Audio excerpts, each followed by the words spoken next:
मौत भी हो तो सहने खुशी से। कल जो गुजरे रास्ते पे हमसे, भूल गई भी कोई भूल होना। इतनी शक्ति हमें थी न दाता। भोजम प्रतिगृह्यताम्।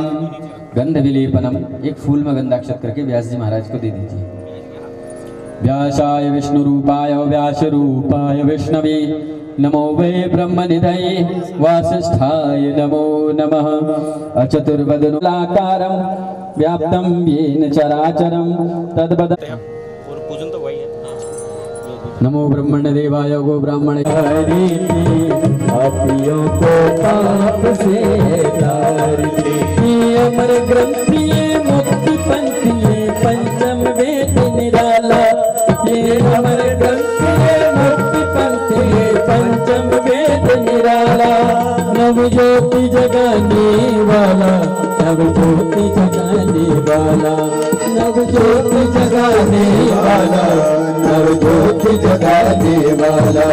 हरि नाम यही हरि गान यही, हरि नाम यही हरि धाम यही, हरि नाम यही हरि गान यही, हरि नाम यही हरि धाम यही। जग के मंगल की आरती, पापियों को पाप से तारती, पापियों को पाप से तारती। श्री भागवत भगवान की है आरती, भागवत भगवान के शांति गीत पावन पुनीत पापों को मिटाने वाला। ये शांति गीत पावन पुनीत पापों को मिटाने वाला। ये शांति गीत पावन पुनीत पापों। सुख करणीय दुख हरणीय, सुख करणीय दुख हरणीय। श्री मधुसूदन की आरती, पापियों को पाप से तारती, पापियों को पान की है आरती, पापियों को पाप से है तारती, पापियों को पाप से है तारती। ये मधुर बोल सतपंथ बोल सन्मार्ग बताने वाला, ये वाला बिगड़ी को बनाने वाला, बिगड़ी को बनाने वाला, बिगड़ी को बनाने वाला, बिगड़ी को बनाने वाला। श्री की महिमा की आरती, भागवत भगवान की है आरती, पापियों को पाप से तारती। जलेन शीतलीकरणं पुष्पै देवताभिवन्दनं हस्ताभ्याम् आत्मा। श्रीमन्महागणाधिपतये नमः।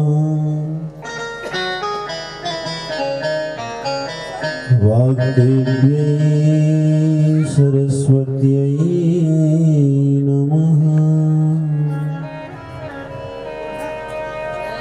माता पिता इष्ट गुरुचरण कमलेभ्यो नमः। यः स्वानुभावमखिल श्रुतिसारमेक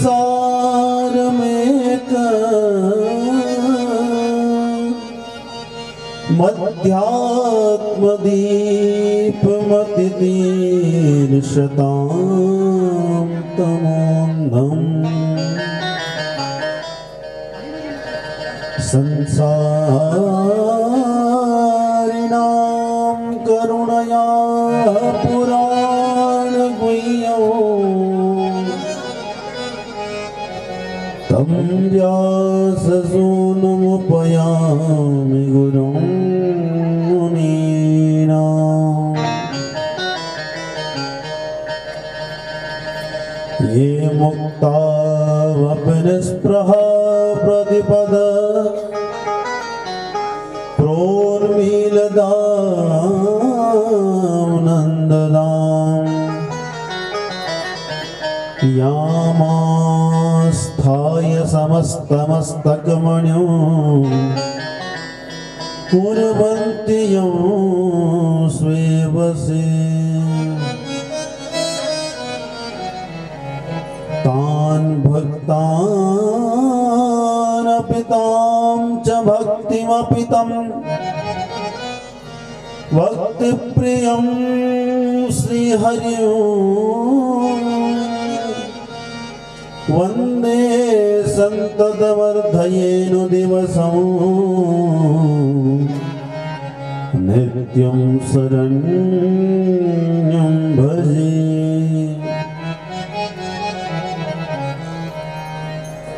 कृष्णाय वासुदेवाय हरये परमात्मने प्रणतक्लेशनाशाय गोविन्दाय नमो नमः।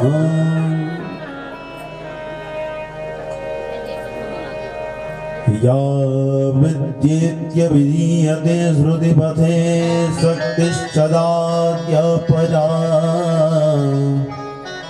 सर्वज्ञा भवबन्धचित्तिनिपुणा सर्वाशये संस्थिता दुर्गे या सुदुरात्मभिश्च मुनिभिर्ध्यानास्पदं प्रापिता प्रत्यक्षा भवतीह सा भगवती सिद्धिप्रदा स्यात् सदा।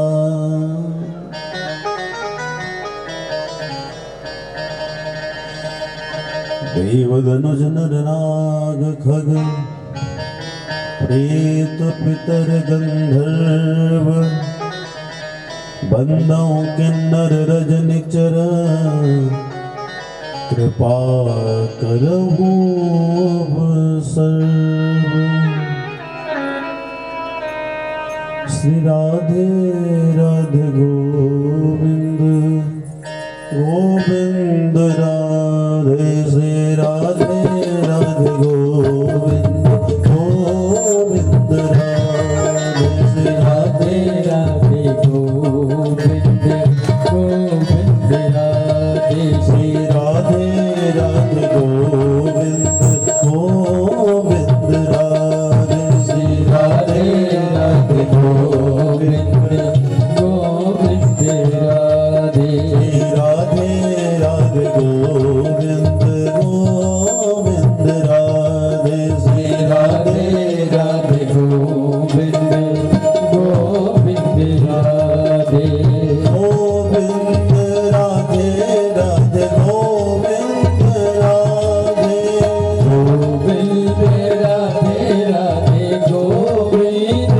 राधे गोविंद राधे बोलो गोपाल राधे गोविंद राधे राधे गोविंद राधे गोविंद राधे गोपाल राधे गोविंद राधे गोपाल राधे गोविंद राधे गोपाल राधे गोविंद राधे गोपाल राधे राधे राधे गोविंद गोविंद राधे राधे राधे गोविंद गोविंद राधे राधे राधे गोविंद गोविंद राधे श्री राधे राधे गोविंद गोविंद राधे गोविंद राधे गोपाल राधे गोविंद राधे गोपाल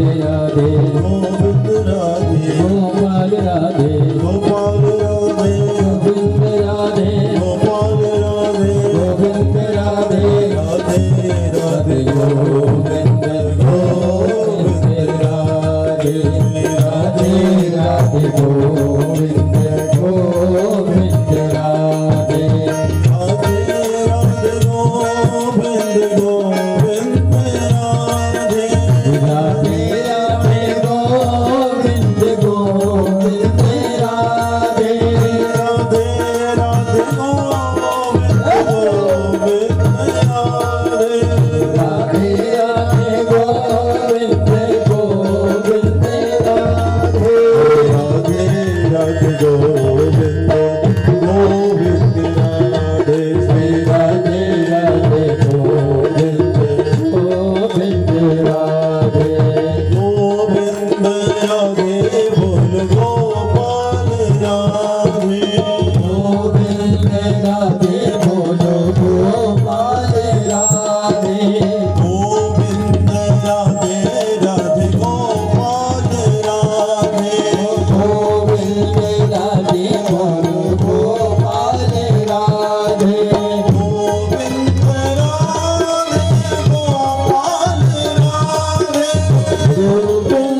वृंदावन बिहारी लाल की जय हो, राधा रानी सरकार की जय हो, वृंदावन धाम की जय हो, श्रीमद्भागवत महापुराण की जय हो, बद्री केदार धाम की जय हो, इष्ट देवताओं की जय हो, कुल देवताओं की जय हो, सियापति रामचंद्र की जय हो, हनुमान जी महाराज की जय हो, अपने अपने माता पिता की जय हो, सदगुरुदेव भगवान की जय हो, विमांडेश्वर महादेव की जय हो, बाबा काशी विश्वनाथ की जय हो, गुनागिरी मैया की जय हो, गंगा माता की जय हो, गौ माता की जय हो, सब ब्राह्मणों की जय हो, सब भक्तों की जय हो, ओम नमः पार्वती पतये हर हर हर महादेव। जय जय श्री श्री राम राधे, जय जय श्री राधे, जय जय श्री राधे श्याम।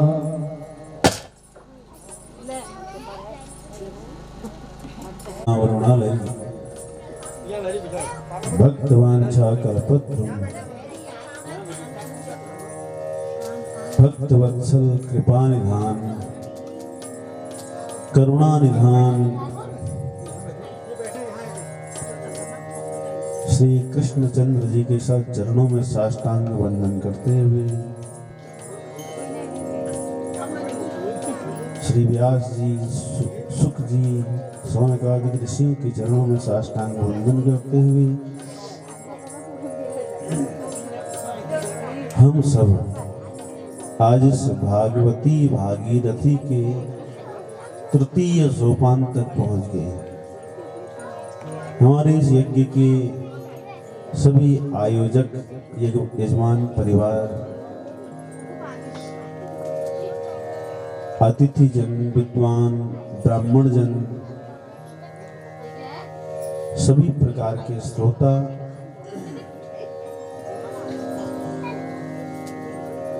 और भगवान श्री नंद नंदन नंद किशोर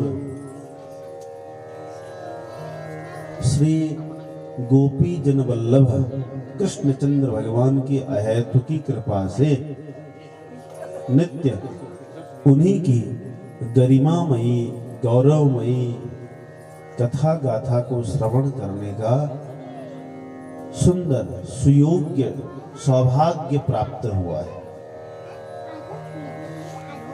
लोग कहते हैं ना हमारा भाग्योदय कब होगा, प्रश्न करते हैं ना लोग कि भाग्योदय कब होगा। आज की परिस्थिति में लोग समझते हैं कि अगर धन आ जाएगा, बड़ी गाड़ी आ जाएगी, बड़ा मकान हो जाएगा तो ही हमारा भाग्योदय होगा। लेकिन मैं मानता हूं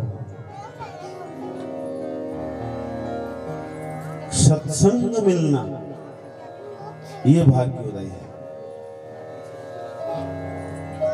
क्योंकि सत्संग जीवन बदल देता है। सत्संग जीवन की उत्तम लाभ को प्राप्त कर देता है। मानव जीवन का जो चरमोत्कृष्ट फल है, सर्वोत्कृष्ट जो फल है वो सत्संग है।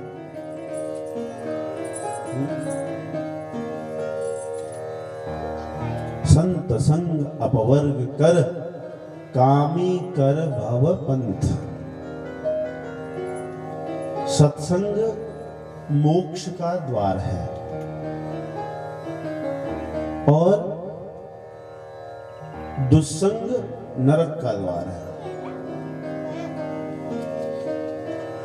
मनुष्य शरीर प्राप्त करने के बाद भी अगर नरक में चले गए तो ये आत्महत्या ही है। आत्महत्या भी बहुत बड़ा पाप है, लेकिन ये आत्महत्या से भी बड़ा पाप है। कि मनुष्य शरीर मिला लेकिन परमात्मा की प्राप्ति नहीं कर पाए। सब कुछ दोबारा मिल सकता है, मित्र, पुत्र, पत्नी, पति, परिवार, सब कुछ दोबारा मिल सकता है, लेकिन ये मनुष्य शरीर दोबारा प्राप्त नहीं हो सकता है। ये समझो कि ये प्रथम और अंतिम अवसर है। इस अवसर का हमने लाभ उठाना है। बाबा तुलसीदास जी तो कहते हैं, साधन धाम मोक्ष कर द्वारा, साधन धाम मोक्ष कर द्वारा, पाए न जे परलोक संवारा, पाए न जे परलोक संवारा। साधन धाम मोक्ष कर द्वारा, साधन धाम मोक्ष कर द्वारा, पाए न देहि परलोक संवारा, पाई न जही परलोक संवारा। ये मनुष्य शरीर मोक्ष को प्राप्त करने का एकमात्र साधन है, एकमात्र साधन है। परमात्मा को प्राप्त करने का एकमात्र साधन है। या ऐसा समझिए कि हम कांच से मणि खरीद सकते हैं। पहले दिन हमने कहा था ना, कांच से मणि नहीं खरीद सकते, कहा था। लेकिन आज कह रहे हैं कि हम कांच से मणि प्राप्त कर सकते हैं। मणि क्या है? परमात्मा है। और कांच क्या है? ये मनुष्य शरीर है, ये अधम है। मनुष्य शरीर को अधम भी कहा। छिति जल पावक गगन समीरा, पंच रचन रचित यह अधम शरीरा। अधम कहा क्योंकि ये जो मनुष्य शरीर अधम क्यों है पता है? क्योंकि जड़ है, नश्वर है। नश्वर माने नष्ट होने वाला, नश्वर है। और इस शरीर में क्या है? धुंधुकारी को जब मोक्ष हुआ तो उन्होंने बहुत बड़ी बात धुंधुकारी ने बताई है। वो कहते हैं, अस्ति स्तंभम स्नायुबद्धम। ये शरीर कुछ नहीं है, हड्डियों का ढांचा है। और स्नायुबद्धम, इन हड्डियों को नाड़ियों से बांधा गया है। ये खड़ी नहीं हो पाएंगी तो नाड़ियों से बांध रखा है। फिर बाहर से लेप भी लगा दिया। पहले जब हम मकान बनाते हैं तो उसमें ईंट जोड़ करके मकान बनाते हैं ना। फिर उसके बाद से बाहर क्या कर देते हैं? प्लास्टर कर देते हैं। फिर उसके बाद रंग चूना कर देते हैं। ऐसे ही भगवान ने भी कर रखा है। मांस आदि का प्लास्टर लगा दिया है, फिर उसके बाद रंग चूना कर दिया। किसी का लाल कर दिया, किसी का सफेद कर दिया, किसी का काला कर दिया। बस ये इतना ही है। और कह रहे हैं दुर्गंधम, इस शरीर से क्या आती है? कोई प्रेमी अपनी प्रेमिका के लिए कितना ही कह दे, महाराज बड़ी खुशबू आ रही है आपके शरीर से, है? लेकिन वास्तविकता तो यही है कि शरीर में से दुर्गंध ही आती है। क्यों? क्योंकि ये पात्र है। यही धुंधुकारी कह रहा है, पात्रम मूत्र पुरीशयो। ये जो शरीर है एक पात्र, पात्र माने बर्तन, बर्तन है किस चीज का? बोले मलमूत्र का। इस शरीर में सबसे ज्यादा कोई वस्तु है वो मलमूत्र है, असीमित मलमूत्र है। मांस भी सीमित है, रक्त भी सीमित है, हड्डी भी सीमित है, स्नायु यानी नाड़ियां भी सीमित हैं, लेकिन रक्त मल और मूत्र का कोई परिमाण नहीं है। बचपन से लेकर आज तक पता नहीं कितना बहा दिया, असीमित है। इतना मलमूत्र इसमें भरा पड़ा है। भाई पात्र में जो भरा होगा वही तो सुगंध या दुर्गंध। अगर सुगंध युक्त वस्तु होगी तो सुगंध निकलेगी, दुर्गंध युक्त वस्तु होगी तो दुर्गंध निकलेगी पात्र में से। तो ये जो मनुष्य शरीर है मलमूत्र का भांडम मूत्र बुरीजयो, मलमूत्र का भांड है बस, इससे ज्यादा कुछ नहीं है। तो दुर्गंध निकलने वाली है इस शरीर से। तो इसलिए ये शरीर को कहा अधम है ना, अधम है ये। इस अधम वस्तु से, इस तुच्छ वस्तु से उस श्रेष्ठ वस्तु की प्राप्ति संभव है। इसीलिए इस मनुष्य शरीर को की महत्ता ज्यादा गाई गई है। अन्य शरीरों से मनुष्य शरीर की महिमा इसलिए ज्यादा है क्योंकि मनुष्य शरीर से भगवान की प्राप्ति हो सकती है।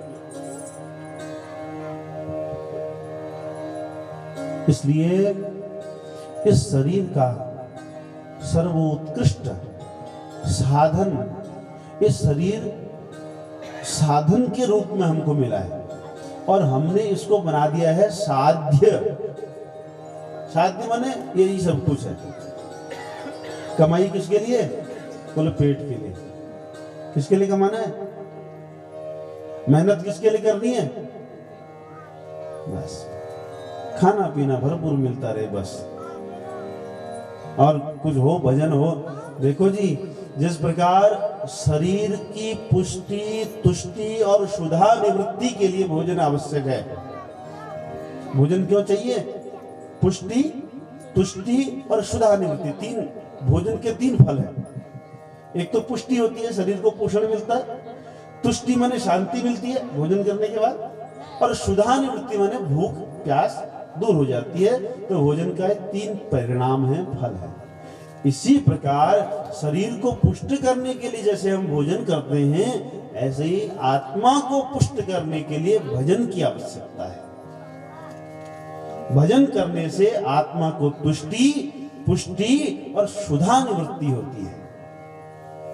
हम शरीर के बारे में तो चिंतन करते हैं, लेकिन आत्मा का आत्मचिंतन हम कर ही नहीं पाते। आत्मचिंतन नहीं कर पाते, फलस्वरूप पतन हो जाता है। तो जितना ध्यान हम शरीर का रखते हैं, इतना ही ध्यान हमको आत्मा का भी रखना चाहिए। शरीर को तो हम खूब सजाते हैं, खूब संवारते हैं, है ना। न जाने कितने डियो, कितने परफ्यूम, कितने पाउडर, कितने क्रीम लगाते हैं। ऐसा ही ध्यान हम आत्मा के विषय में नहीं करते। हम स्वयं ही अपने मित्र हैं और हम स्वयं ही अपने शत्रु हैं। विचार कर लेना चाहिए कि हमको अपना शत्रु बनना है या मित्र। हाँ, देखो एक बात और, इस शरीर की रक्षा इसलिए करें कि हमसे भजन हो।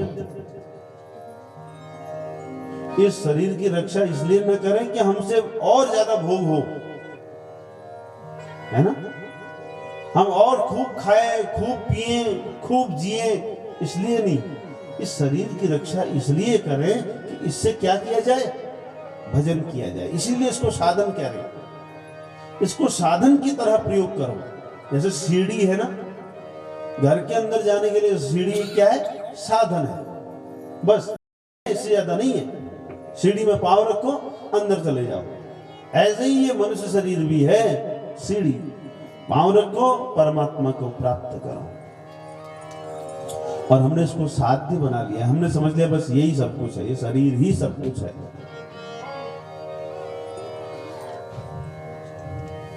तो शरीर की रक्षा करें और इस शरीर को सदुपयोग में लगाएं।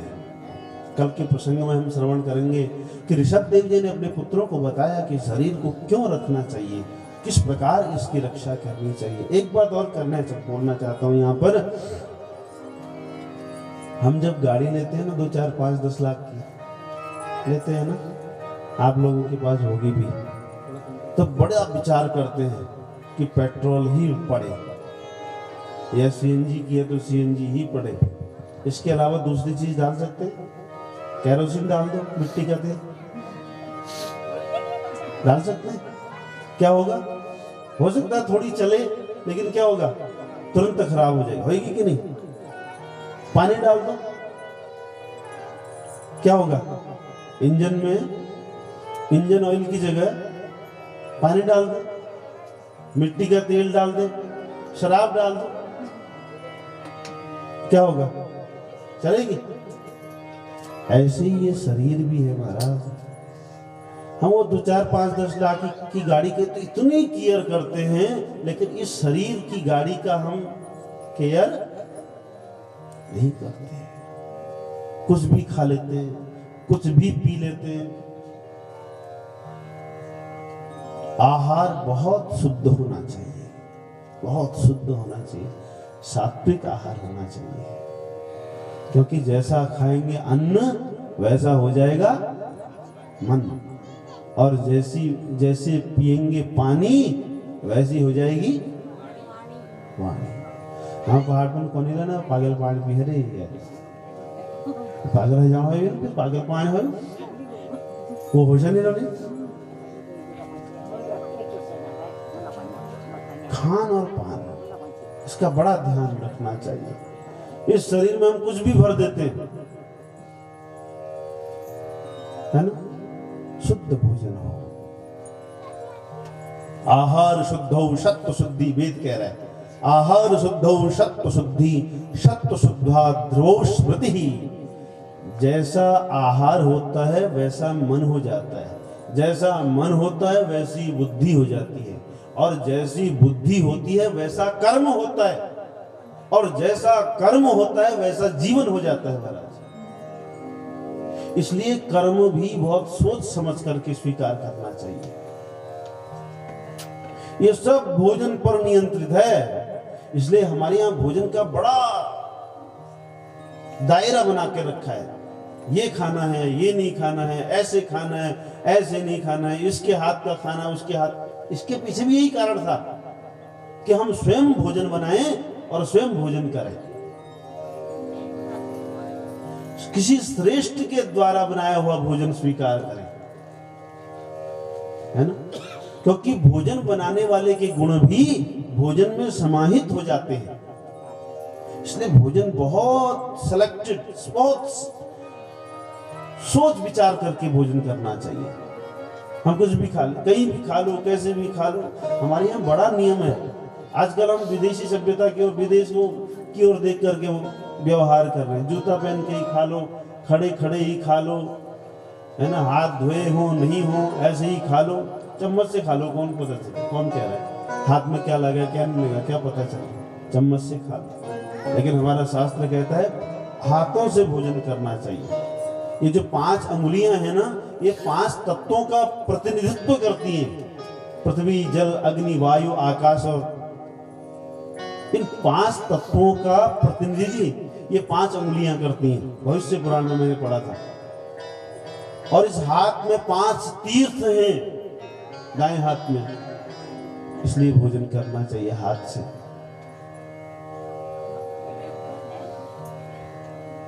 तो इसलिए ये मनुष्य शरीर साधन है। ये जो जितने भी नियम बनाए हैं ना शास्त्रों में, ये करो ये न करो, ये सब इसलिए है कि हमारे आत्म कल्याण का मार्ग सिद्ध हो। हाँ, ये फालतू नहीं के नहीं हन को आजकल लोग इसको नहीं, हाँ के हो के नहीं हन खाओ। जो मैंने किसी के मुंह से सुना, बोले अगर मन करना ना खा लियो, के नहीं हो। ये मन की बात पर कभी विश्वास नहीं करना चाहिए। मन और पानी की एक ही गति होती है। पानी नीचे की ओर गिरता है ना, ऐसे मन भी नीचे की ओर गिरता है। इसलिए संत ऋषि मन पर विश्वास नहीं करते। हाँ, जस मन करना उस नहीं करना चाहिए। मन तो पतन की ओर ले जाता है। ये बात श्रीमद् भागवत जी में ऋषभ देव जी ने स्वयं कही है। मन पर कभी विश्वास नहीं करना चाहिए। इसलिए ये मनुष्य शरीर केवल साधन है। शास्त्र पर विश्वास करें, जैसा शास्त्र ने कहा है, शास्त्रोचित जीवन जीना चाहिए। तस्मात् शास्त्र प्रमाणम ते कार्य व्यवस्थित हो। क्या करना चाहिए क्या नहीं करना चाहिए, शास्त्रोचित व्यवहार हो। अच्छा एक बात, कल कथा विराम कहां पर हो गई थी? कथा विराम कहां पर हो गई थी? सबको भूख लगी थी, बोले दौड़ घर को जाने की, घर की याद आ रही होगी ना? है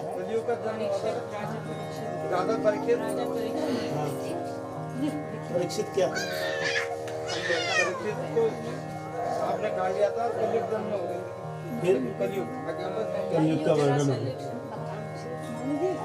और किसी को याद है? कथा भाई को क्या?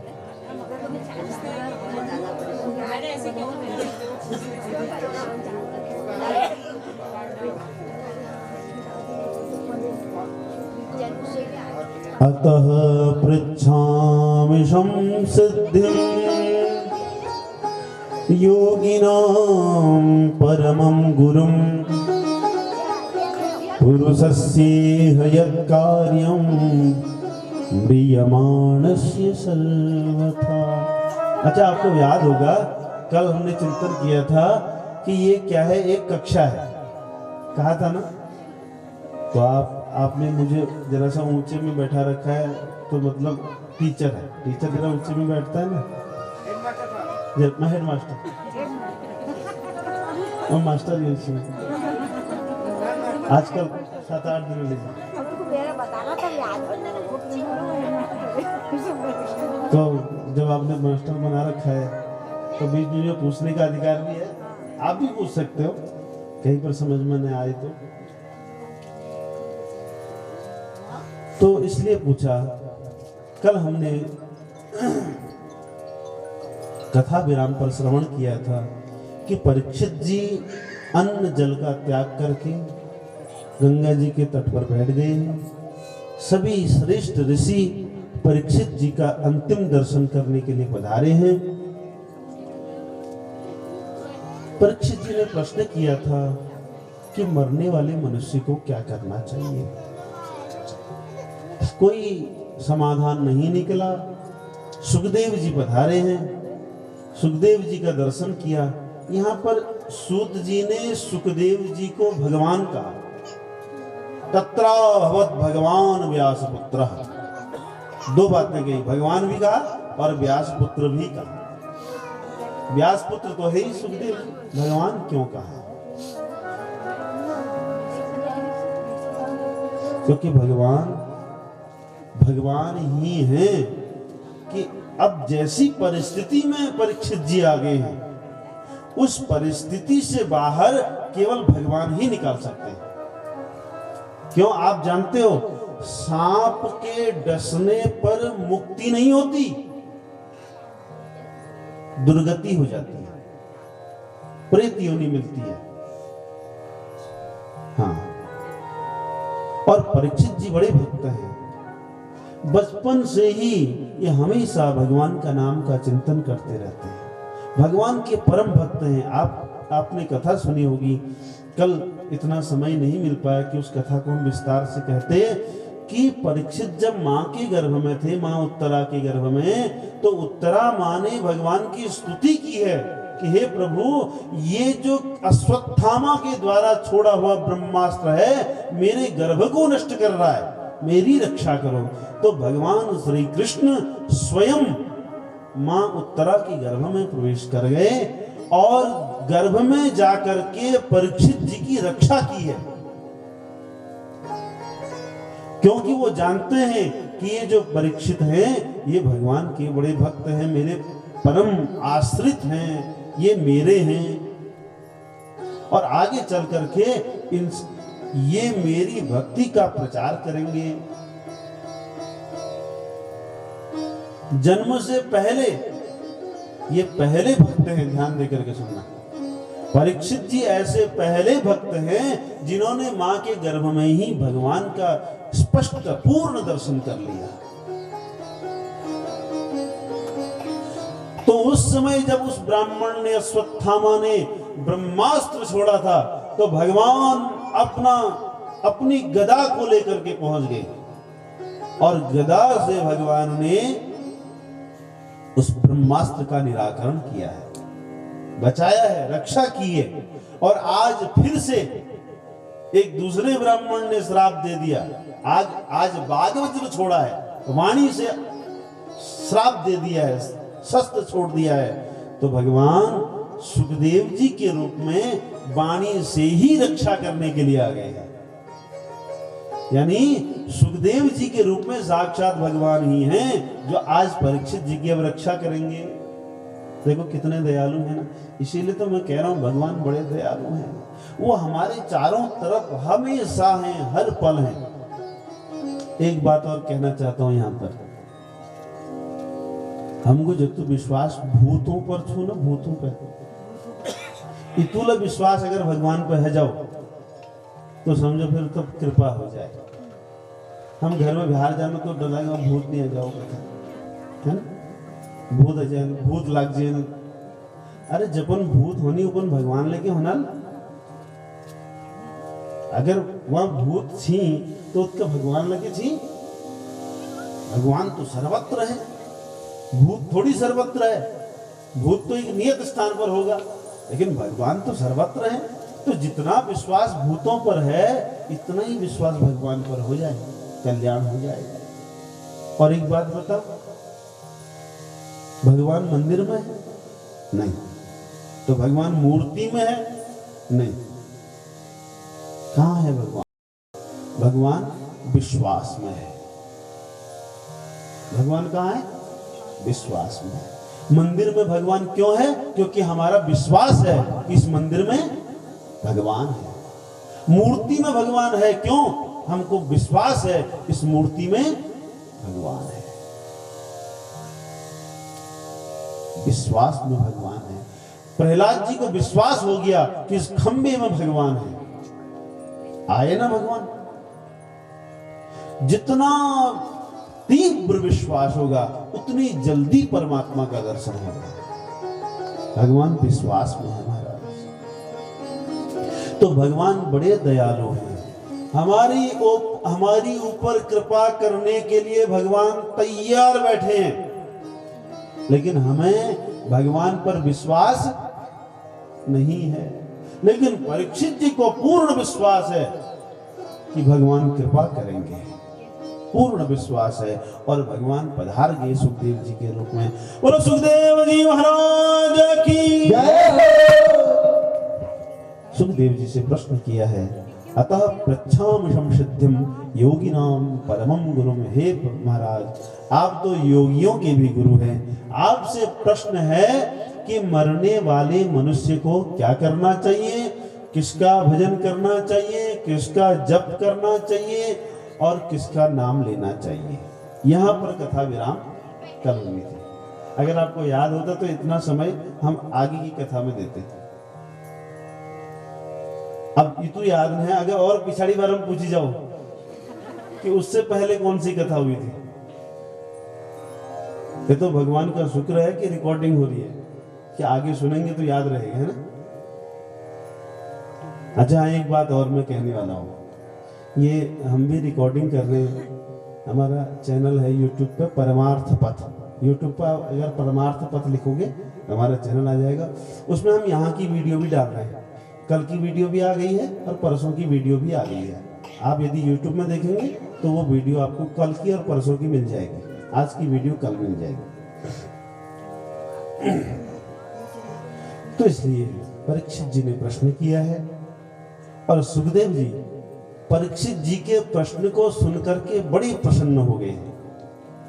और अब सुखदेव जी ने बोलना शुरू किया है। वरियाने सते प्रश्न कृतो लोकहितं नृप आत्मवित् सम्मतः पुंसां श्रोतव्यादिषु यः परः। हे परीक्षित जी, आपने बहुत श्रेष्ठ प्रश्न पूछा है, बहुत श्रेष्ठ प्रश्न पूछा है।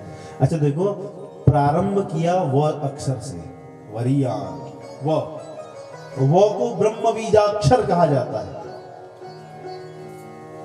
कई लोग संत कहते हैं कि भागवत तो अब शुरू हो रही है, क्योंकि अब सुखदेव जी प्रारंभ किए हैं बोलना,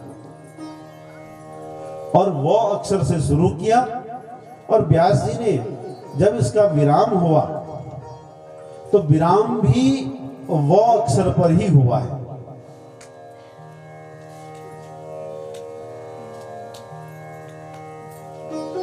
जब सुखदेव जी की वाणी विराम, सुखदेव जी ने अपनी वाणी को विराम दिया, वो भी वो अक्षर में किया। मानो सुखदेव जी कह रहे हैं कि हे परीक्षित, तुमने इतना अच्छा प्रश्न किया है ना, तो अब आपको ब्रह्म की प्राप्ति तो निश्चित है।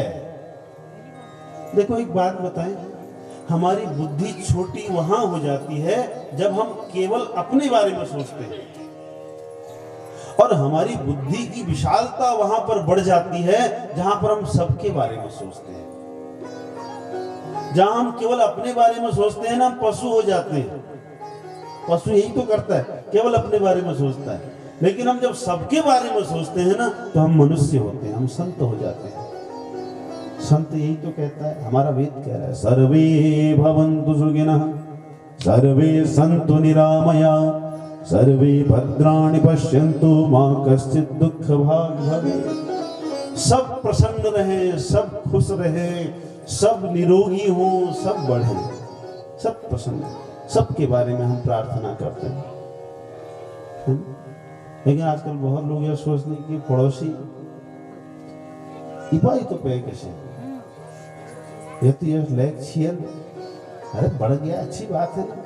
हम बड़े, हमारा परिवार बड़े, भाई बड़े, मित्र बड़े, पड़ोसी बड़े, गांव बड़े, क्षेत्र सब बड़े, सब आगे बढ़े, सबका, सबकी उन्नति हो, सबका उत्कर्ष हो। इस भाव से जो बढ़ता है उसका कल्याण तो निश्चित है।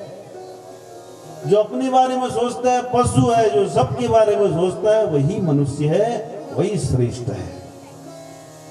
तो कृतो लोक हितम नृपः, हे राजन, तुमने जो प्रश्न किया है ये लोक हित में है, लोक हित का प्रश्न है, इससे सबका कल्याण होगा। इसलिए सुनो, ये जो मनुष्य जन्म है ये परमात्मा को प्राप्त करने के लिए है, लेकिन मनुष्य क्या कर रहे हैं, परमात्मा को प्राप्त करने का साधन नहीं बना रहे हैं शरीर को।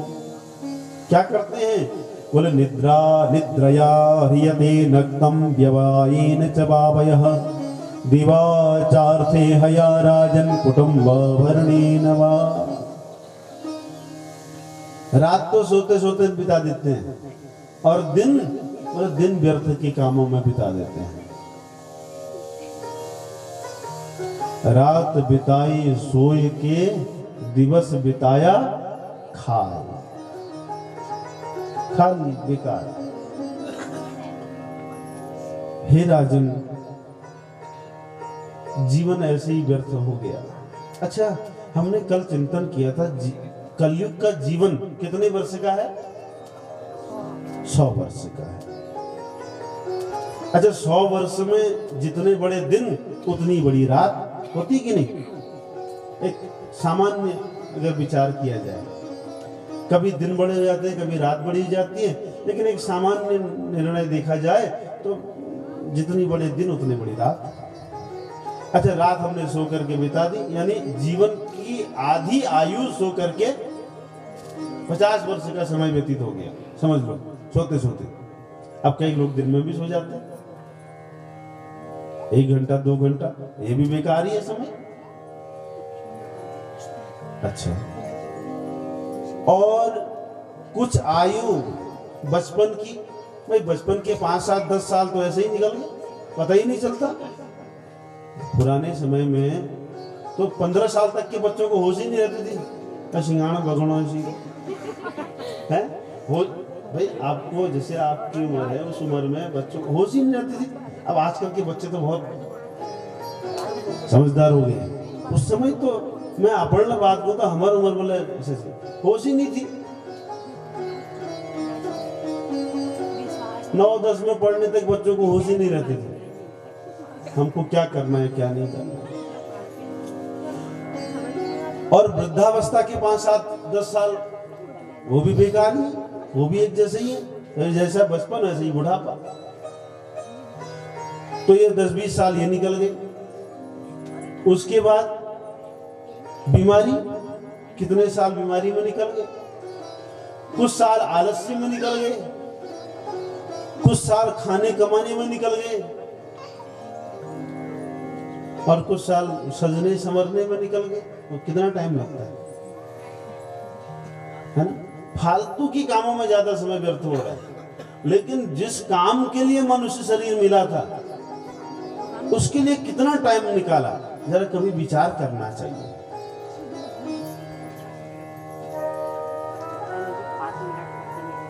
शंकराचार्य जी शिष्य से कहते हैं, अरे विचार करो, कावा गतिर में कतमोस्तुपाय, विवेक चूड़ामणि में भगवान कह रहे हैं शंकराचार्य जी कि मेरी क्या गति होगी, सदगति होगी कि दुर्गति होगी, कभी विचार किया? और इसका उपाय क्या है, कभी विचार नहीं किया। यही बात सुखदेव जी परीक्षित जी से कह रहे हैं कि सारा जीवन ऐसे ही व्यतीत कर दिया। और देखो एक दिन ऐसा समय आने वाला है कि शरीर छूट जाएगा। परीक्षित जी ने क्या प्रश्न पूछा है कि मरने वाले का धर्म क्या है, मरने वाले को क्या करना चाहिए। अच्छा ये बताओ कि मरने वाले कौन कौन नहीं है, कौन कौन मरने वाले नहीं है? एक दिन सबने जाना ही है, शरीर छूटना ही है, सब मरने वाले हैं महाराज। और इससे भी बड़ा आश्चर्य क्या है जानते हैं? देख रहे हैं कि मृत्यु हो रही है, कभी दादाजी की मृत्यु हो जाती है, कभी दादी की मृत्यु हो जाती है, पिताजी की मृत्यु हो जाती है, पुत्र की मृत्यु हो जाती है। इससे भी बड़ी बात अपने कंधे में, अपने कंधों में उठा करके उस शव को शमशान ले जा करके जला करके आते हैं ना? देख रहे हैं मृत्यु हो रही है और शमशान में जाकर के तो सबको ज्ञान हो जाता है, ओहो एक दिन हमारा शरीर भी ऐसे ही जल जाएगा। हाड़ जले जू लाकड़ी, केस जले जू घास, अंत में शरीर तो ऐसा जलता है। सब यही सोचते हैं कि महाराज एक दिन हमारा शरीर भी ऐसे ही छूट जाने वाला है। लेकिन जान सब रहे हैं, सुनो, जान सब रहे हैं, समझ सब रहे हैं, लेकिन मान कोई नहीं रहा है कि हमने भी ऐसा ही होना है। मान कोई नहीं रहा है। अगर मान लेते तो कल्याण हो जाता, भगवान का भजन करते। देखो दो बातों को याद रखना चाहिए। एक नारायण नाम के भक्त हुए तो वो कहते, दो बातन को याद रख जो चाहे कल्याण, नारायण एक मौत को दूजे श्री भगवान। दो बात याद रख लो, कल्याण हो जाएगा। पहली बात मृत्यु, मृत्यु को याद रखना चाहिए कि आज नहीं तो कल हमारी मृत्यु हो जानी है। और जब मृत्यु होनी ही है तो लड़ाई किस बात की है?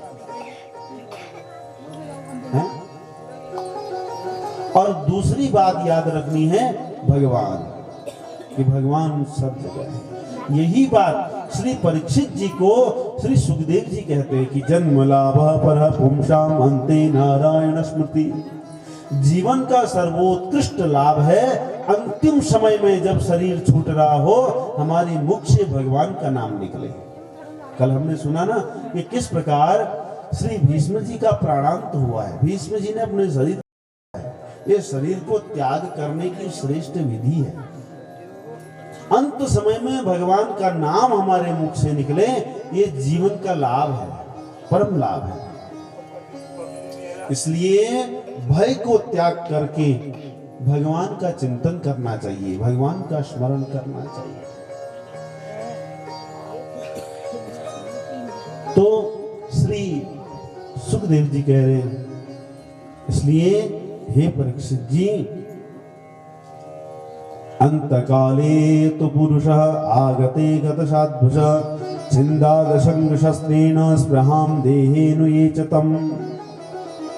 इसलिए जब समझ में आ जाए ना वो अंतिम समय आ गया है, तब क्या करना चाहिए। देखो ये उनके लिए ये नियम है जो चौथी अवस्था में प्रवेश कर चुके हैं, यानी वृद्धावस्था में आ गए हैं, उनके लिए है। अंतकाल जब आ गया तब क्या करना चाहिए। छिन्द्यात् असंग शस्त्रेण, असंग रूपी शस्त्र से संग का छेदन करो, असंग रहो, किसी का संग नहीं करना। आगे हम सुनेंगे कि किस प्रकार जड़ भरत जी को एक हिरण का संग हो गया तो अगले जन्म में हिरण बन गए। अंत्ये या मति सा गति, अंतिम समय में जैसी मति होती है वैसी ही गति हो जाती है। इसलिए अंतिम समय में असंग रहें, किसी का संग न करें, किसी का चिंतन नहीं, घर परिवार पुत्र धन संपत्ति किसी का चिंतन नहीं, क्योंकि कौन किसका, कोई किसी का नहीं है। कोई किसी का है, कोई किसी का सहारा साथ है क्या। अरे जिसको सबसे बड़ा अपना साथी माना पत्नी या पति, वो भी साथ छोड़ करके चला जाता है, अर्थात एक दिन उसका भी शरीर छूट जाता है।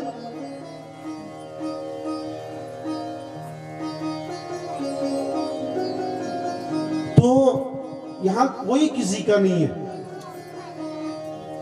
किसी का साथ नहीं। कौन किसका पुत्र, कौन किसकी पत्नी, कौन किसका पति। अगर अंतिम समय में यदि कोई साथ जाता है तो जीवन भर हमारा किया हुआ कर्म, हमारा धर्म, यही हमारा साथ होता है, और बाकी कोई साथ देने वाला नहीं है।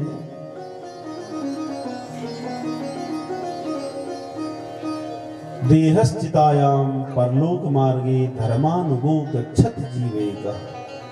ये शरीर भी जिसको हम सबसे ज्यादा प्रेम करते हैं, ये चिता में भस्म हो जाता है और फिर अकेले ही यात्रा करनी पड़ती है। उस समय केवल धर्म ही साथ देता है। इसलिए किसी से कोई आशा नहीं रखनी।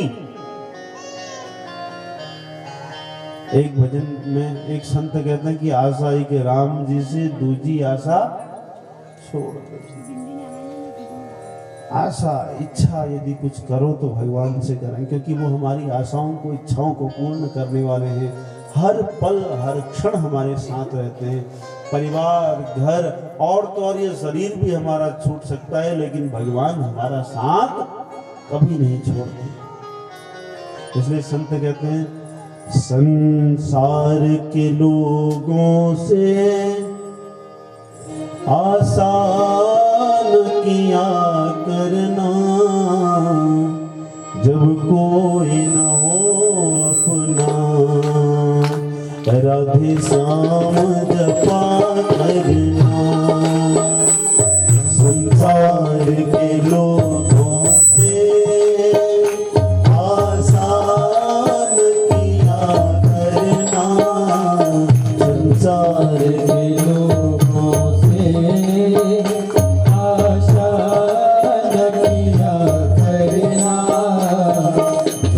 कोई न हो तेरा, राधे श्याम जपा करना, जब कोई न हो अपना, राधे श्याम जपा करना।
बेगाना है,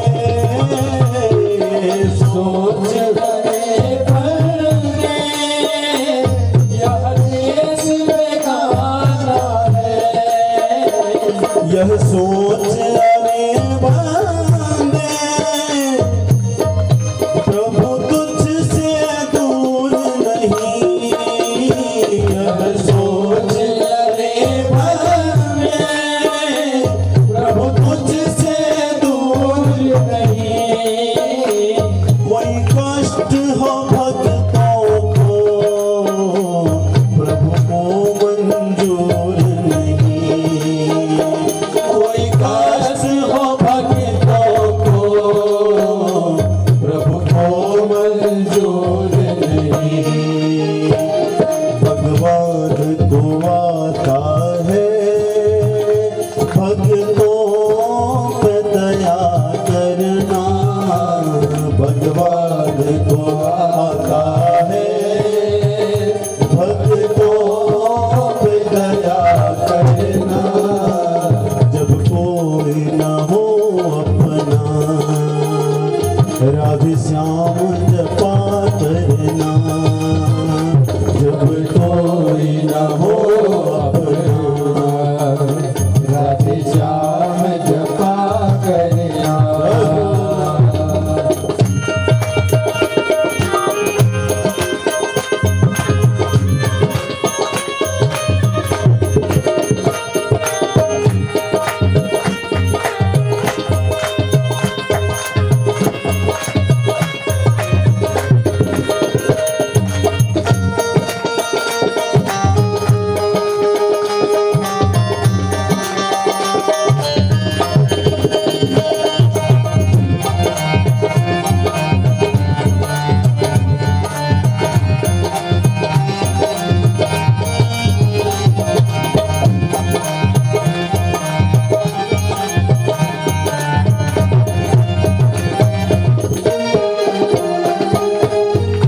मत भूल अरे भैया, ये देश बेगाना है।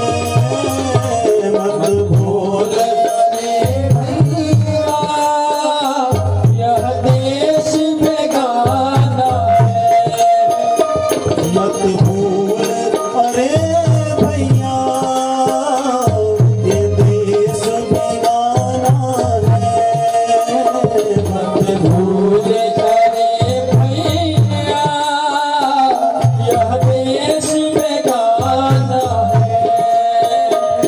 दुनिया में आकर के वापस तुझे जाना है। दुनिया में आकर के वापस तुझे जाना है। माया के बंधन से दिन रात बचा करना। माया के बंधन से दिन रात बचा करना। जब कोई न हो अपना, राधे श्याम जपा करना। जब कोई न हो अपना, राधे श्याम जपा करना। संसार के लोगों से आसान किया करना। संसार के लोगों से आसान किया करना। जब कोई न हो अपना, राधे श्याम जपा करना। जब कोई न हो अपना, राधे श्याम जपा करना। बोले वृंदावन बिहारी लाल की जय हो। ये संसार हमारा नहीं है। संसार क्या है? बेगाना है, छोड़ करके जाना है ना, हमारा नहीं है। अच्छा एक बात बताएं, ये मनुष्य शरीर दिन प्रतिदिन हमसे छूट रहा है ना, छूट रहा है ना, ये संसार भी छूट रहा है। अच्छा एक बात विचार करो, जो प्राइमरी में हमारे मित्र थे, हम सोचते थे कि हम हमेशा साथ रहेंगे, है ना, लेकिन जैसे हम बड़ी स्कूल में गए, जूनियर में गए, तो वो ऐसे ही जूनियर वाले जो थे वो हम जब हाई स्कूल में गए तो छूट गए, ऐसे ही छूटते गए, जबकि हम चाहते नहीं है छोड़ना। इतना ही नहीं, हम तो दांतों को भी छोड़ना नहीं चाहते मुफिल खोल खूब, और वो मुँह टपकी है ना, मुँह टपकी भड़ा भड़, लेकिन टूटते ही छूटना पर हम छोड़ते नहीं है, छूट जाते, संसार छूट जाता है, इसको छोड़ना नहीं। तो विद्वान कहते हैं इसके छूटने से पहले इसको छोड़ दो, ये हमसे छूटे इससे पहले संसार को, फिर जब संसार हमसे छूटेगा ना तो हमको दुख नहीं होगा, क्योंकि हमने तो पहले ही छोड़ दिया। एक दिन छूटना है, छूट ही जाना है। लोग कई, मैं युवाओं को देखता हूं, वो वृद्धों को देख करके हंसते हैं, झुर्रियां पड़ गई हैं, बाल सफेद हो गए हैं, सीढ़ियों में चढ़ नहीं पा रहे हैं, श्वास बढ़ जाता है, देख नहीं पा रहे हैं, सुन नहीं पा रहे हैं। कई लोग तो अपने माता पिता सास ससुर पर गुस्सा उतार देते हैं, इतनी बार बोल दिया सुना नहीं। अरे जब इस स्थिति में आप पहुंचोगे ना, हम पहुंचेंगे ना, हमारे साथ भी यही होना है, याद कर लें। और जैसा हम आज कर रहे हैं ना, कल हमको मिलने वाला है। ये चक्र है, जीवन एक चक्र है, चक्र की भांति है। जैसे घड़ी घूमती है ना, घूम करके वापस वहीं तक पहुंच जाती है, ऐसे ही हमारे साथ भी होना है। भगवान ने ऐसा ही संसार का नियम बनाया है। इसलिए दूसरों पर हंसो मत, अगर हंसना है ना अपने ऊपर हंसो तो कल्याण होएगा। बुरा जो देखन में चला, बुरा न मिलिया कोई। हम दूसरे में बुराई ढूंढ रहे, एक बार अपने अंदर तो देखें। शरीर छूटना है, बुढ़ापा आना है, सबके साथ होना है, इसलिए तैयारी कर ले। जैसे हम पेपर देने जाते हैं, परीक्षा देने जाते हैं, तो तैयारी करके जाते हैं ना, कि एक भी हमारा क्वेश्चन न छूटे, एक भी प्रश्न न छूटे, हम ऐसी तैयारी करके जाते हैं। उस 3 घंटे के पेपर के लिए साल भर की 365 दिन की मेहनत होती है। और परीक्षा की घड़ी कितने टाइम की होती है? 3 घंटे की मात्र। कोई परीक्षा तो 1.5 घंटे की, कोई 1 घंटे की होती है। ऐसे ही मृत्यु भी परीक्षा है, कुछ नहीं है, परीक्षा है। हम परीक्षा में कैसे अपने प्रश्नों के उत्तर देते हैं, किस तरह से देते हैं, वो मायने रखता है। तो ये पूरा जीवन सीखने के लिए है, और मृत्यु परीक्षा की घड़ी है।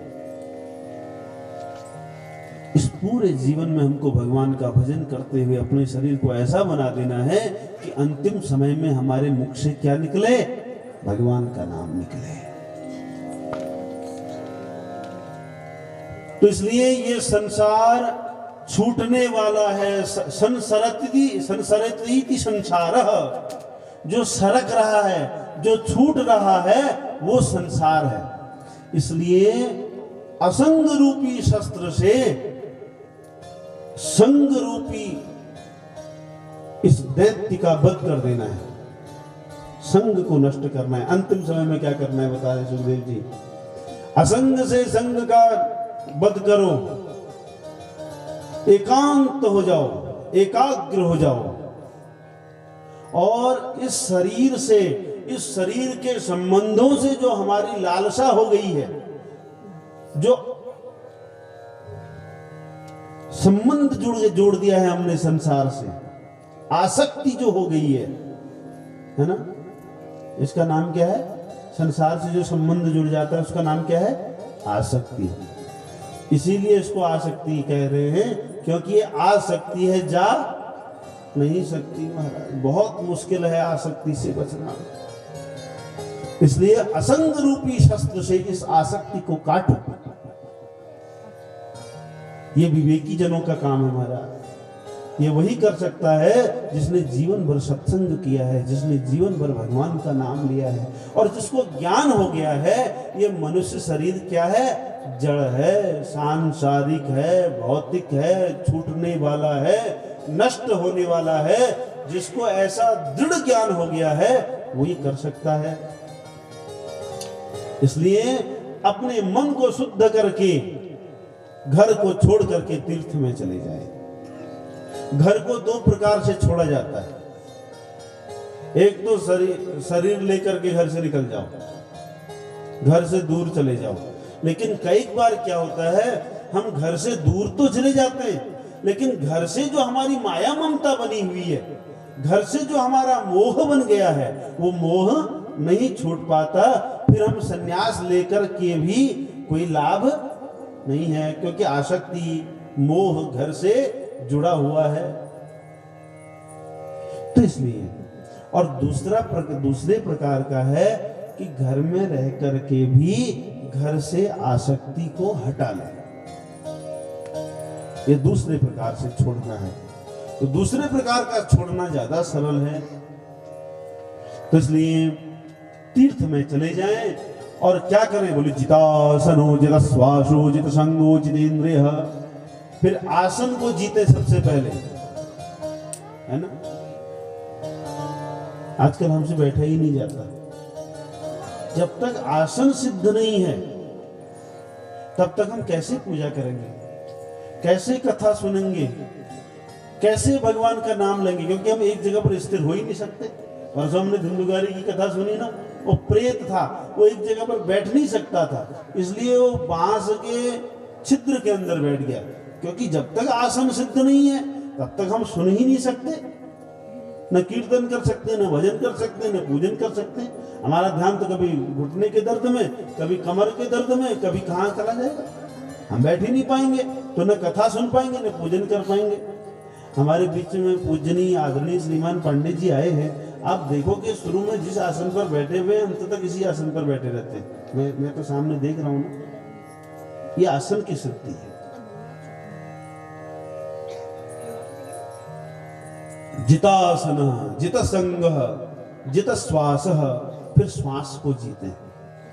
अच्छा, श्वास की बहुत बड़ी भूमिका होती है हमारे जीवन में। जब कभी गुस्सा आता है ना, आपने विचार किया होगा, सांस गर्म होने लगती है और सांस तेज हो जाती है, बहुत जल्दी जल्दी सांसें निकलने लगती हैं, सांस गर्म हो जाती है, तो क्रोध आ जाता है। जब क्रोध आता है तो अगर क्रोध पर विजय होगी या श्वास पर विजय हमने कर ली है तो हमको क्रोध नहीं आएगा। क्या श्वास हमारे कंट्रोल में? तो इसलिए जित श्वास है, जित संग, संग को जीत करके, जितेंद्रिय, इंद्रियों को जीत करके तीर्थ में चले गए। लेकिन इंद्रियों को तो हमने जीता ही नहीं, हमारा मन तो हमारे बस में नहीं है। तो हम तीर्थ में जाकर के भी अपराध कर देंगे। जैसे मैंने कल बताया भी था, आपको याद होगा कि हम बद्रीनाथ में गए तो लोगों,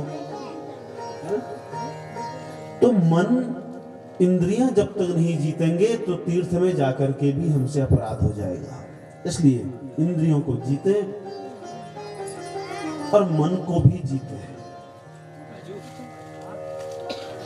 ये सारा संसार, सारी सृष्टि परमात्मा की सृष्टि है और इसमें हर जगह, हर पल, हर क्षण परमात्मा है। ऐसा जान करके व्यवहार करें। स्थूले भगवतो रूपे मनः संधारे दिया। मन को ये समझाएं कि जहां भी जा रहा है यही भगवान है। फूलों में भी क्या है? भगवान है, ऐसा समझाएं।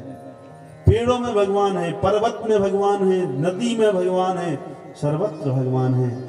और यदि ऐसा मन को समझा दिया गया, मन को हमने शिक्षा दे दी, तो समझो फिर मन अपराध कर ही नहीं पाएगा। भाई अपराध होगा कैसे? यहां भी भगवान है, यहां भी भगवान, भगवान के सामने अपराध करेंगे क्या?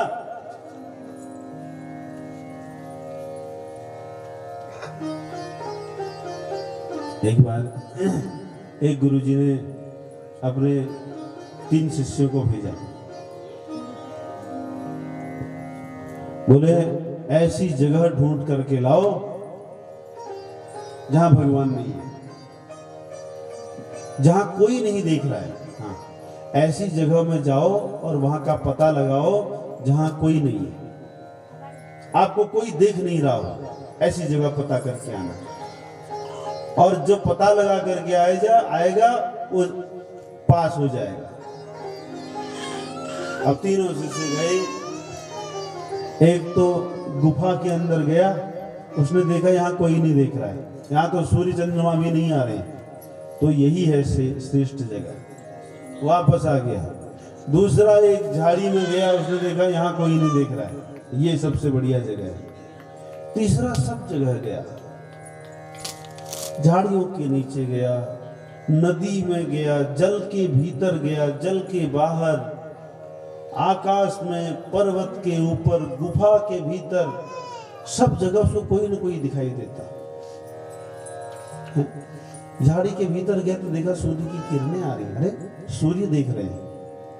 गुफा के अंदर गया तो वहां देखा बहुत सारे कीड़े थे, ओहो यहाँ तो ये कीड़े हैं, ये मुझे देख रहे हैं।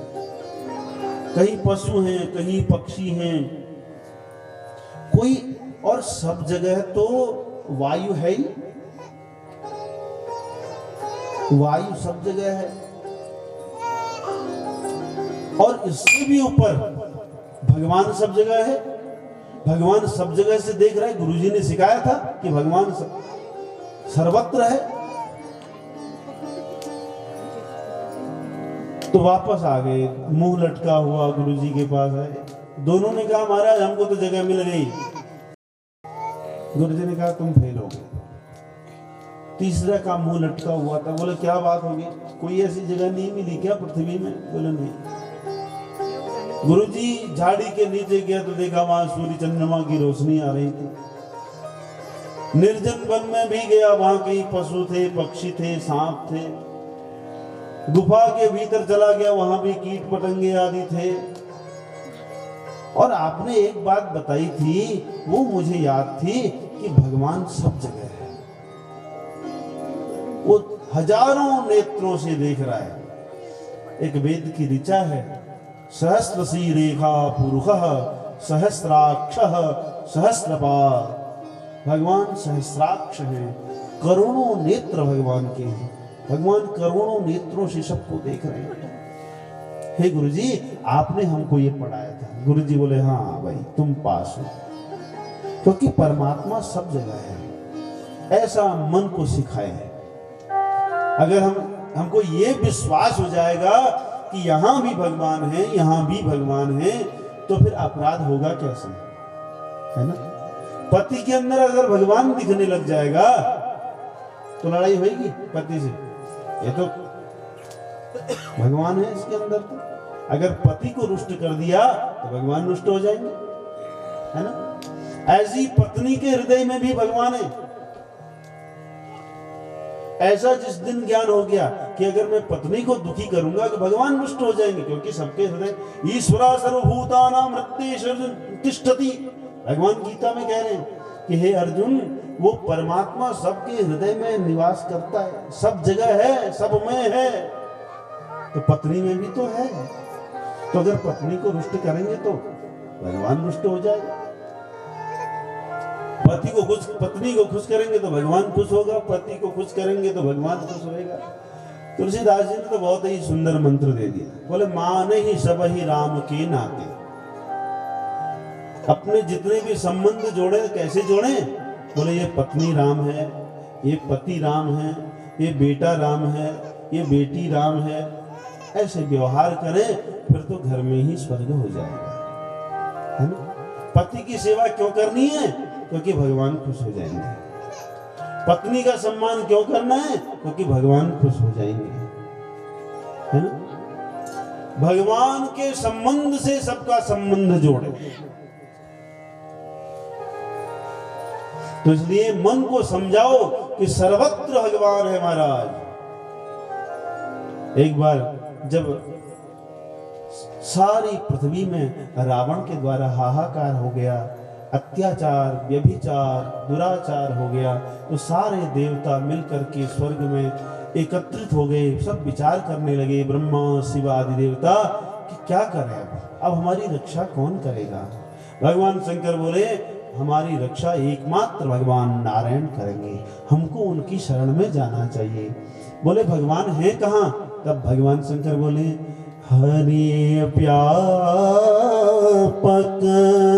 सर्वत्र समाना, हरि व्यापक सर्वत्र समाना, हरि व्यापक सर्वत्र समाना, हरि व्यापक सर्वत्र समाना, प्रेम ते प्रगट वो ही मैं जाना, प्रेम प्रगट मोहि में जाना, प्रेम ते प्रगट वो ही मैं जाना, प्रेम प्रगट मोहि में जाना। परमात्मा सर्वत्र है। यत्रेदं दृश्यते विश्वं भूतं भव्यभवच्च सत्। जहां जहां दिखाई दे रहा है, जहां तक हमारी मन बुद्धि इंद्रियां जा रही हैं, सर्वत्र परमात्मा है, ऐसी भावना रखे। सुखदेव जी सुना रहे हैं। इसलिए इस प्रकार भगवान का चिंतन करें, अपने मन बुद्धि में भगवान का चिंतन करें। इसलिए हे राजन तस्मात् सर्वात्मना राजन हरि सर्वत्र सर्वदा श्रोतव्यः कीर्तितव्यश्च स्मर्तव्यो भगवान् नाम। इसलिए हे राजन हरि सर्वत्र सर्वदा, हरि माने भगवान, सर्वत्र माने सब जगह, आगे पीछे दाएं बाएं ऊपर नीचे दसों दिशाओं में हैं। सर्वदा माने हमेशा, हर पल हर क्षण भगवान सब जगह समान रूप से व्याप्त है। ऐसा नहीं कि मंदिर में ज्यादा है ना, शमशान में कम है, यहाँ कम है, वहां ज्यादा है, ऐसा नहीं है। भगवान सर्वत्र है, सब जगह है। इसलिए हे परीक्षित श्रोतव्यः, सुनना चाहिए, कीर्तितव्यश्च, भगवान की महिमा का कीर्तन करना चाहिए, स्मर्तव्यः, भगवान के चरित्रों का स्मरण करना चाहिए। पहले तो प्रयास करें, क्या करें? सुने, खूब सुने।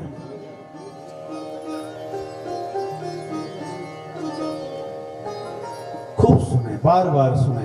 हम श्रवण की महिमा हमने कल भी चिंतन किया था, यदि आपको याद होगा। खूब सुने। देखो कानों का उत्तम लाभ है भगवान की महिमा को सुनना। कान इसीलिए मिले, क्यों मिले? दोहरा गाय सुने, दोहरा बुराई सुने, क्या नहीं जी? आपको बुराई सुनना नहीं? हमारी कोई बुराई करता है ना, और हमारी कोई तारीफ करता है तो हम बड़े कान लगा लेते हैं कि कौन थे। और दोहरा बारी बार अगर कोई बात हो तो कान टकटक हो जाने, है ना? दुई सासू बैठ जानी तो फिर अब वो बारी कहानी किससे शुरू हो जानी है, ऐसी बारियां से आलसी सब जिसको मौका मिलता छोड़ता कोई नहीं, है ना? ये सबकी है, केवल स्त्रियों की ही नहीं, सबके हाल में ही है। तो इसलिए क्या सुने? बोले भगवान की महिमा सुने, बस। हमने कल चिंतन किया था, अगर सुनने लायक कोई है वो भगवान के चरित्र हैं। बाकी और कोई सुनने लायक नहीं है। भगवान के चरित्र और भगवान के भक्तों के चरित्र सुनने चाहिए। अगर कोई सुनाने वाला ना मिले तब क्या करें? बोले कीर्तितव्यश्च, आप खुद सुनाने वाला बन जाओ। भाई माँ हो तो बच्चों को सुनाओ, पति हो तो परिवार को, पत्नी को सुनाओ, है ना? अगर हम किसी को सुनाते हैं तो अपनी तारीफ, ये देखो मैं ये तो भला दिन आप बारे हम खूब भलेगा बताऊं। अरे भगवान की महिमा गाए, ये वाणी की सफलता है ना? राम नाम बिन गिरा न सुहा, कल हमने चिंतन किया था। तो कानों का उत्तम लाभ है भगवान की महिमा को सुनना। और जब कोई सुनाने वाला ना मिले तब क्या करें? स्वयं गाए। बोले महाराज हमारे को तो कीर्तन करने का टाइम ही नहीं मिलता है। ऐसा कौन है? कब टाइम नहीं? अगर किसी से कहो ना राम राम करो, भगवान का नाम जपो भाई, फिर वो रत्ती बरबजी ब्याह तक सब कहानी बदल रहा कि क्या करें, सुबह ये हो जाता है, फिर दिन में ये, फिर दिन में ये, फिर शाम को ये, टाइम नहीं हमारा बिल्कुल। अच्छा एक बात बताओ, सुबह उठ रहे हैं ना बिस्तर से, ये तो हाथ पांव का काम है, उठना फिर चलना, लेकिन मुंह का काम क्या है? भगवान का नाम लो उठते समय, हैं? घर से बाहर जा रहे हैं, नहाते समय हाथ से काम हो रहा है, लेकिन मुंह तो खाली है। तो बाथरूम में गीत गाने से अच्छा है भगवान के नाम गाओ, है ना? भगवान के नाम, भगवान के कीर्तन गाए। झाड़ू लगा रहे, हाथ से झाड़ू लग रहा है, लेकिन मुंह तो खाली है, मुंह से भगवान का नाम लो। घास काट रहे हैं, कोई भी काम कर रहे हैं, बस में जा रहे हैं, बैठे हैं खाली और काम तो कुछ है नहीं, मुंह से भगवान का नाम जपो। खाना बना रहे हैं, खाना बनाते बनाते हाथ से काम हो रहा है, लेकिन मुंह तो खाली है, मुंह से भगवान का नाम लो। इस प्रकार प्रत्येक कार्य को करते करते यदि हमारे मुख से भगवान का नाम निकल रहा है तो ये काम करते करते क्या हो रहा है? हमारी भक्ति भी बढ़ रही है। ये काम नहीं हो रहा है, अब क्या हो रहा है? ये सब भक्ति हो रही है। काम करते रहो, नाम जपते रहो। किसी काम को करने के लिए मनाही नहीं है, सब काम करो। गाड़ी चला रहे, गाड़ी चलाते चलाते भगवान का नाम लो, जप करो। तो कीर्तितव्यश्च, भगवान के कीर्तन करने के लिए टाइम की कमी नहीं है। किस चीज की कमी है? मन की कमी है। मन नहीं है, सबसे बड़ी बात क्या है? मन नहीं है। इसलिए कीर्तितव्यश्च, कीर्तन करो। और अगर जोर जोर से कीर्तन नहीं हो पा रहा है तो स्मर्तव्य, स्मरण करें, मन ही मन भगवान का स्मरण करें। हे परीक्षित, ये जीवन का कल्याण चाहते हैं तो इस प्रकार व्यवहार करें। हाँ, और यदि अनेक कामनाएं हैं, अलग अलग कामनाओं को लेकर के हमने जीवन जीना है, जैसे धन की कामना है, बोले देवी मायाम तो श्री कामस्त, भगवती महालक्ष्मी जी की उपासना करो। धन चाहिए तो लक्ष्मी जी की उपासना करो। और स्वर्ग कामो अदिते सुतान, स्वर्ग की कामना है तो आदित्य आदि देवताओं की उपासना करो। जो आदित्य के पुत्र हैं, इंद्र आदि देवताओं की उपासना करो। आयुष्य कामो अश्विनो, आयुष्य की कामना है, दीर्घ आयु की कामना है तो अश्विनी कुमारों की उपासना करो। रूपाभिकामो गंधर्वान, बहुत सुंदर रूप की आवश्यकता है, बहुत सुंदर रूप चाहिए, बोले गंधर्वों की उपासना करो। और स्त्री कामो अप्सरा उर्वशीम, सुंदर पत्नी चाहिए है? सुंदर अगर पत्नी चाहिए बोले तो उर्वशी की उपासना करो। और महाराज विद्या कामस्तु गिरीशम, यदि विद्या चाहिए तो भगवान शंकर जी की उपासना करो। दाम्पत्यार्थे उमाम सतीम, हमारे सौभाग्य हमारा बना रहे, है ना, हमारा सौभाग्य बना रहे, यदि ऐसी इच्छा है तो भगवती माँ पार्वती की उपासना करो, गौरी की उपासना। माँ भगवती सीता जी, किशोरी जी गौरी की उपासना करने रोज जाती है ना। जय जय जय गिरिराज किशोरी, जय जय जय गिरिराज किशोरी, जय महेश मुख चंद्र चकोरी, जय महेश मुख चंद्र चकोरी, जय गजवदन सदानन माता, जय गजवदन सदानन माता, जगत जननी गामिनी दुति गाथा, जगत जननी गामिनी दुति गाथा, देव पूजी पद कमल तुम्हारे, देवी पूजी पद कमल तुम्हारे।